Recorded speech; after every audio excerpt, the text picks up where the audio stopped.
Early season award season for your Detroit Lions.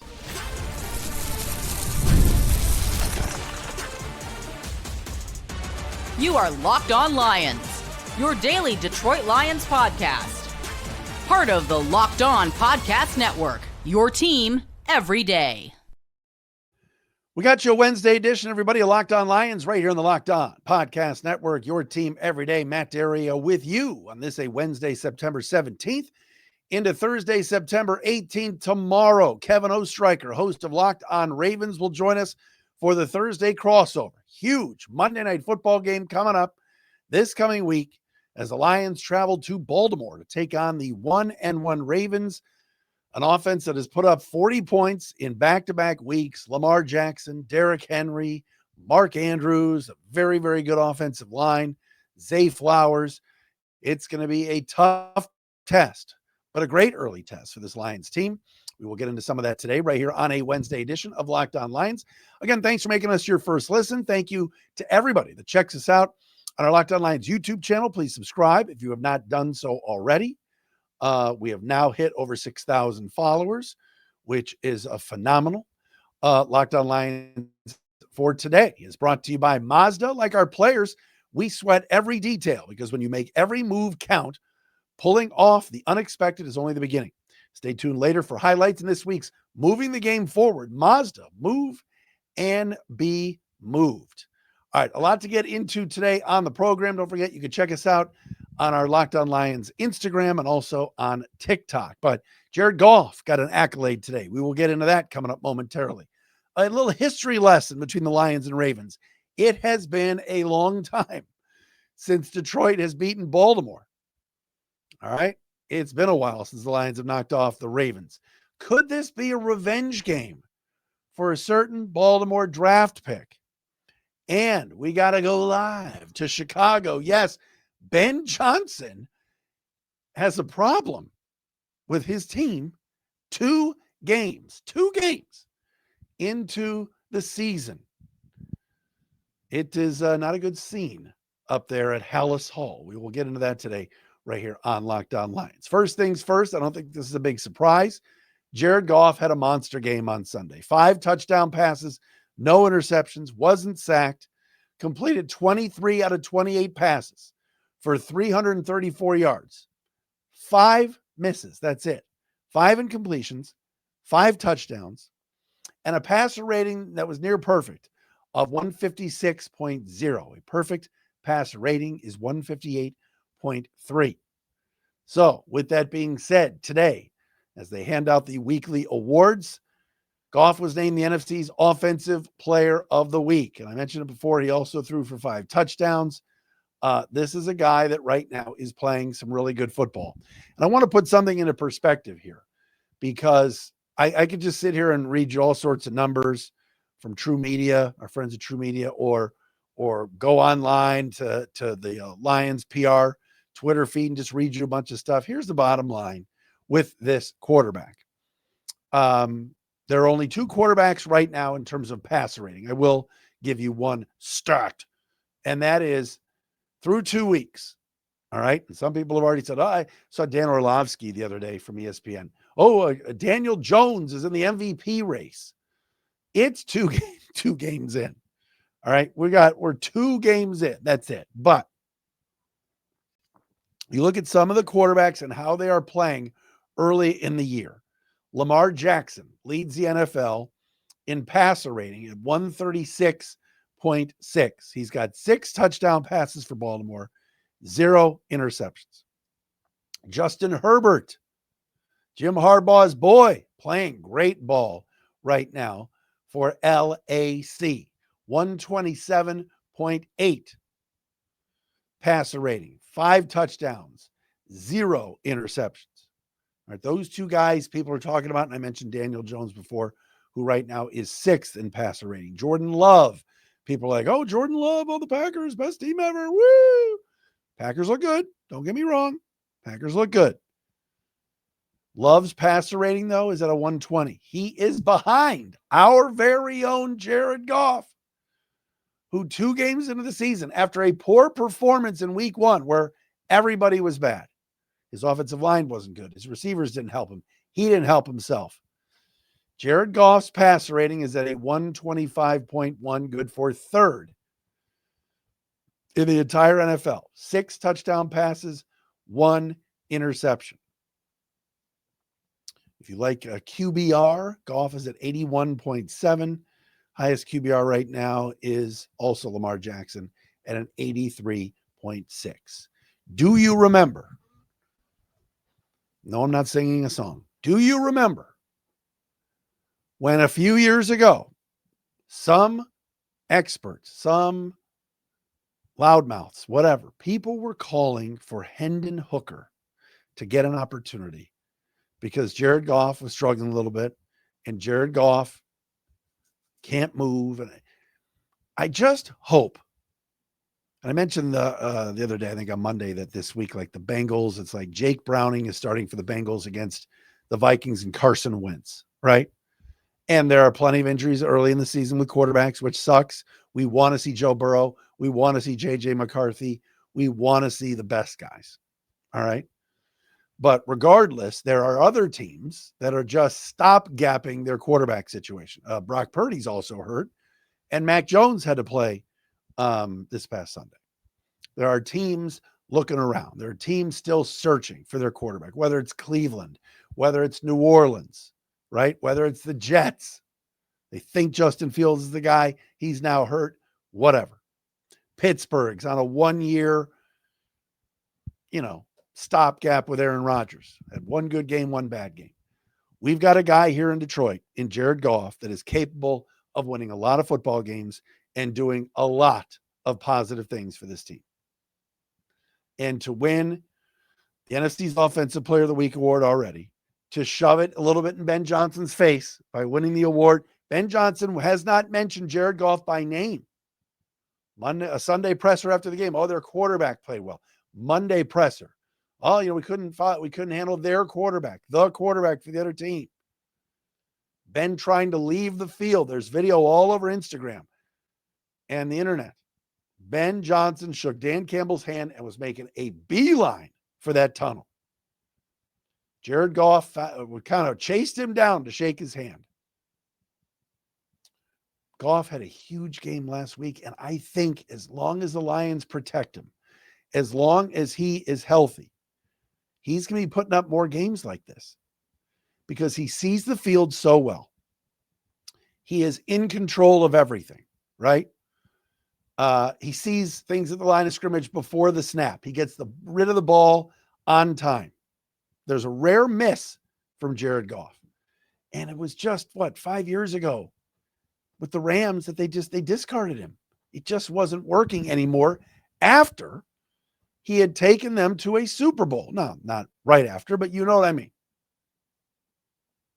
So NFC Offensive Player of the Week is fun and it's cool, but the bigger picture is that the Lions have their guy moving forward and he's not going anywhere. He is going to be here for a very long time. He's got a long-term deal and he just gets it. He's amazing in that locker room. I was reminded by one of our everyday listeners here. Shout out to our everydayers, Joe Allen, about the podcast, the Ryan Clark podcast that he did a couple of weeks ago. Check it out if you can't find it online, with David Montgomery and Jahmyr Gibbs. And David Montgomery was kind of talking about Goff, and he made an analogy. He said, you know how you're hanging out with your friends, and maybe you're all African-American buddies, but then there's that one white guy that just gets it, that hangs with your crowd. David Montgomery was making that analogy. He said, that's Jared Goff. He just said he gets it. He's down with the cause. He's hip. He connects with all the guys, whether they're white, black, whatever it is. And Montgomery and Gibbs just both looked in that camera, or they both looked at Ryan Clark like, that's our brother. We love him. The Lions are so happy to have him. They're lucky to have him. And while, again, people are talking about Love and Jones and Lamar and Herbert, there's Jared Goff again, defying the odds. A guy that was discarded by the genius, Sean McVay. And I know this week people are going to be talking about Lamar Jackson and how the Lions stop Lamar. Lamar this, Lamar that. Lamar's been great. Don't get me wrong. But what if Jared Goff got a little time to throw and he's going up against a very good secondary? He's going to still find ways to make plays. He's been really, really good. So congratulations to Goff on taking home the NFC's Offensive Player of the Week. All right, Lions haven't beaten the Ravens in like 20 years. It's been a long time. Who was the quarterback of the Lions the last time they beat Baltimore? I'm going to tell you that coming up next right here on Locked On Lions.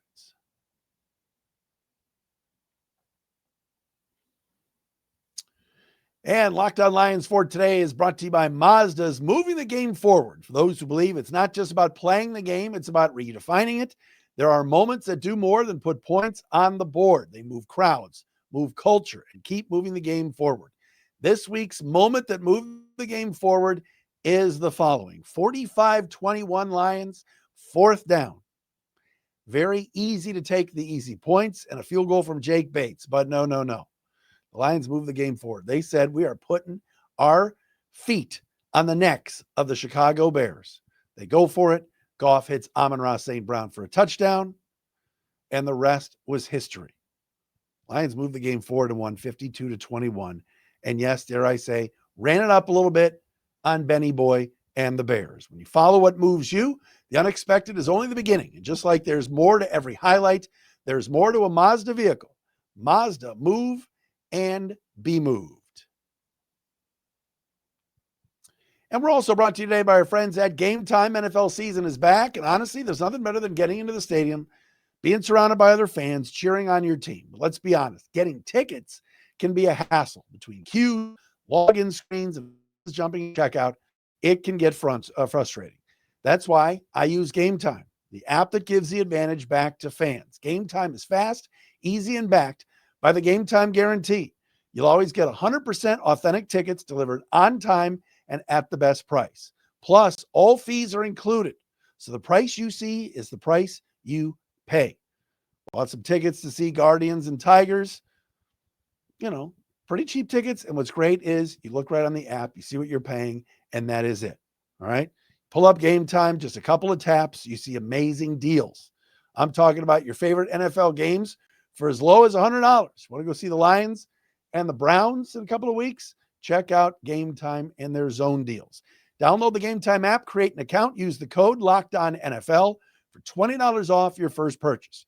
Terms apply. Again, that's promo code LOCKEDON NFL for $20 off. Swipe, tap, ticket, go. Download Game Time today.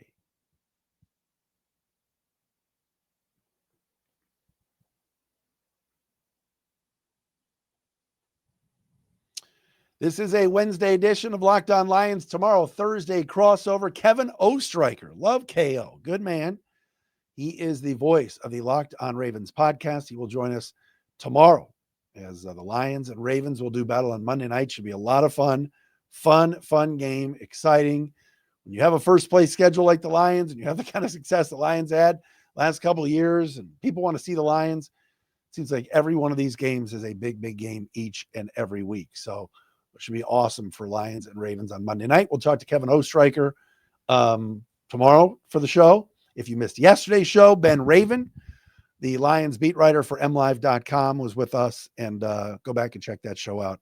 Ben had some great thoughts. All right, it has been a while since the Lions have beaten the Baltimore Ravens. In fact, you got to go back to October 9th, 2005. So 20 years ago, when the Lions knocked off the Ravens at Ford Field 35-17. Since then, the Lions have lost 5 in a row, and that includes 2 years ago, the 2023 season, maybe the worst loss in the Dan Campbell era, when the Lions got punked by Baltimore 38-6 there at the Bank Stadium there.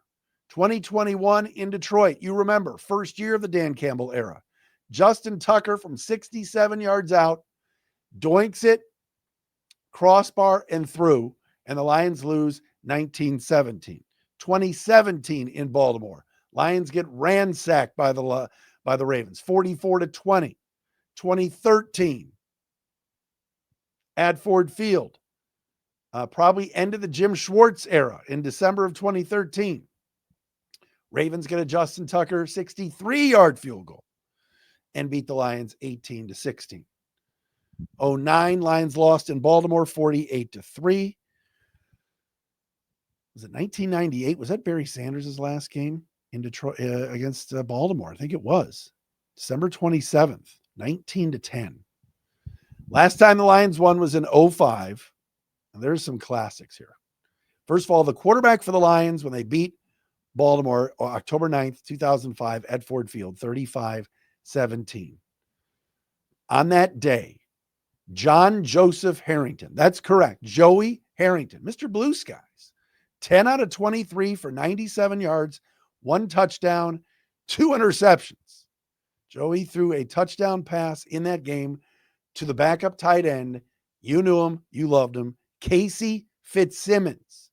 Also that day, Cornbread Jones. Yes, Kevin Jones with a couple of touchdown runs.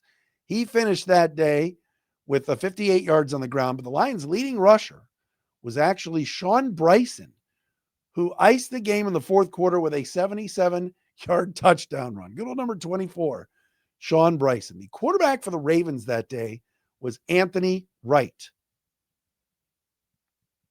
Wow, Joey Harrington's passer rating that day was 34.1, yet the Lions still won.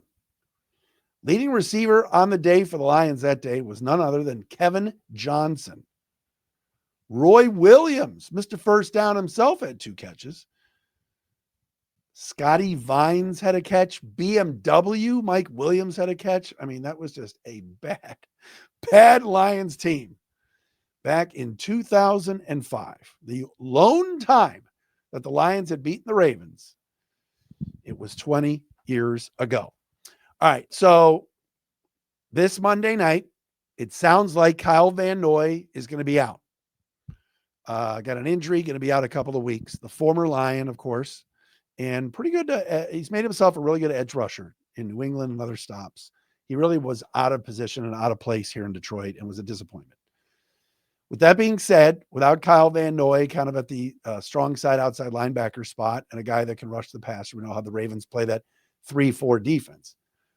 That means that there will be more snaps for Mike Green. Now, if you remember during the draft, I talked a lot about the edge rusher from Marshall.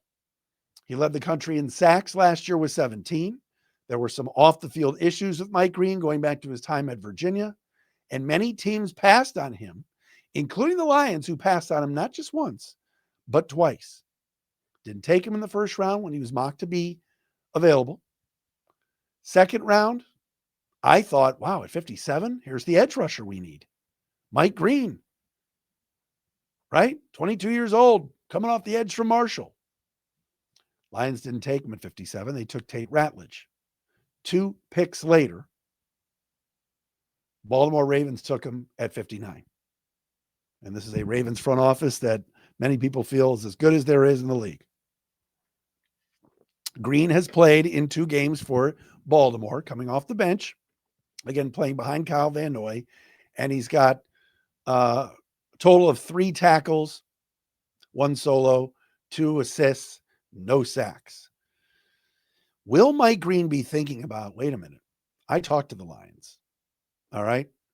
I fit with the Lions. The Lions needed an edge rusher. Everybody thought I was going to Detroit. There were plenty of people that were mocking Mike Green to Detroit.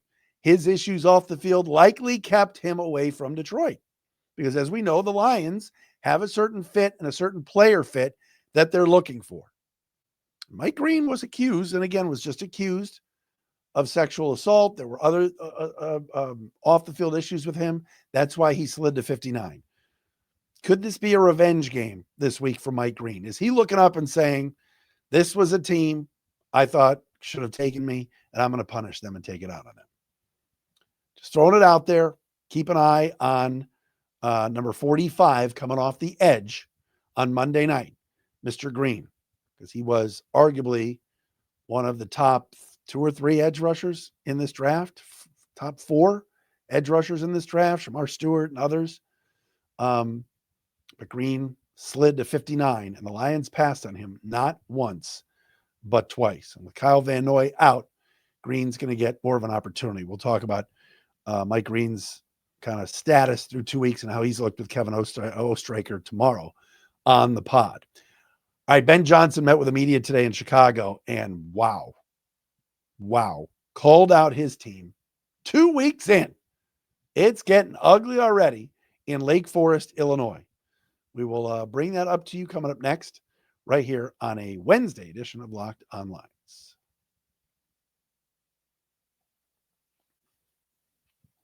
All right, our friends at FanDuel tell us that the Baltimore Ravens are 5.5-point favorites over the Lions on Monday Night Football. NFL season's here. FanDuel is making sure you're ready for kickoff with a can't-miss offer. Right now, new customers can bet just $5, and if your bet wins, you'll get $300 in bonus bets to use across the app. Folks love using FanDuel. Why? Because it fits however you like to bet. Player props, building a same-game parlay, or even jumping in live as the action unfolds. It makes every game more exciting, whether you're watching your team or just keeping an eye on your fantasy lineup. So, are you ready to play? Download the FanDuel app now by visiting FanDuel.com to get started. That's FanDuel.com to place your first $5 bet.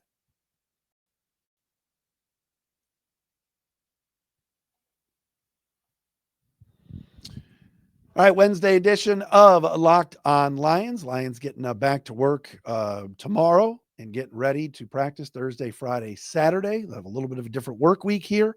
And then travel on Sunday to Baltimore for the Monday Night Football game against the Ravens and a short work week for the Browns. Come to Ford Field on September the 28th. Baltimore, of course, opened the season. They had a 15-point second-half lead and completely gagged it away against the Bills. They'd be 2-0. And then they took out some punishment on the Browns this past Sunday. So Baltimore sits at 1-1. All right, so I saw this earlier today, and I've got to bring it up. Ben Johnson and the Bears, as we know, got absolutely throttled by the Lions this past week. And today, Ben Johnson was talking about his team, and the Bears are getting skewered in Chicago. They're off to an 0-2 start, and many of the fans are like, why did Ryan Poles get extended through 2029 as our general manager? He's like 15-38. Ben Johnson today was talking about his team, and he said, quote, "Our practice habits are yet to reflect a championship caliber team," end quote. Wow. You are 2 weeks into the season, and you're already talking about fundamentals and practice habits. His team is already, when the head coach says our practice habits aren't up to snuff or they're not championship caliber ready yet, and they don't reflect a championship caliber team, Ben Johnson is basically saying that his team is lazy.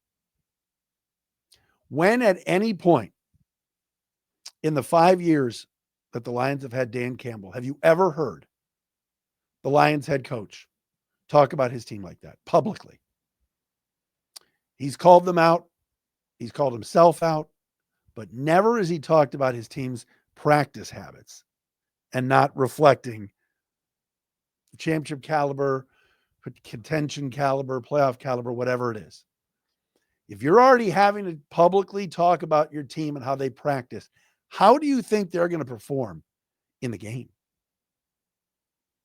If that's an issue already. Now, remember this. Ben Johnson's a first-year head coach. He's got a long leash. All right? There's going to be plenty of rope for Ben Johnson right now. He's coming into a situation where the last handful of coaches in Chicago had not won, right? Matt Eberflus was a really good defensive coordinator for the Colts, highly regarded assistant, failed. John Fox, Super Bowl coach, been to a Super Bowl with Carolina. He was in Chicago. Couldn't work, right? And you got to go back to Lovie Smith, the last time this team had a viable leader of men. And Lovie Smith, didn't he go to college to Illinois and last like 1 year? Like, Lions are in really good shape, everybody. We talk about this all the time. All right. They're going to have a clunker or two. It happened to open the season. They didn't play well against the Packers. But you didn't hear Dan Campbell talk about the team's practice habits the week before. He didn't say we were ill prepared or we didn't have a good week of practice. I knew this was going to be troublesome. They are 2 weeks into the season in Chicago, and Ben Johnson's already questioning his team's work habits during the week. Amazing. That is not a good sign. There were a lot of people this offseason talking about the Bears being a playoff team. Was it Kyle Brandt who picked the Bears to win the division on Good Morning Football? There's a certain culture that you've got to set in the sport, and you got to stick with it, and it has to be consistent. This is football. You only get 17 cracks at it here. You know, for baseball, those seasons ebb and flow. 162 games. I was at Comerica Park last night watching my Guardians play the Tigers. All right. Those are two good teams. We've been Cleveland. Our team this year has been pretty bad all year. We have not been good at all. We've been very average. We're playing our best ball right now. They've won 11 of 14. But you go through bad stretches in baseball, that's expected. Football, you only get so many games to play. And that's what I've had so much respect for with this Lions team, is how they really haven't had many clunkers or games where Dan Campbell has been disappointed in the effort or the week of practice. And by the way, like I mentioned before about being at Comerica Park, Kerry Carpenter's home run off of Cade Smith last night. You guys know how I feel about the Tigers. I loathe that franchise, but let me tell you, that was pretty sweet. That was an unbelievable piece of hitting, and that was high drama last night. Props to Carpenter for hitting a really good pitch, and that was pretty cool. Not cool at the time because I was ready to jump off the upper deck, but man, that was some action. All right, tomorrow, Kevin, Locked On Ravens, joins us. We'll get more in depth on what is going on in Baltimore and how good they've been and why they likely should be 2-0. We'll do that tomorrow right here on Locked On Lions.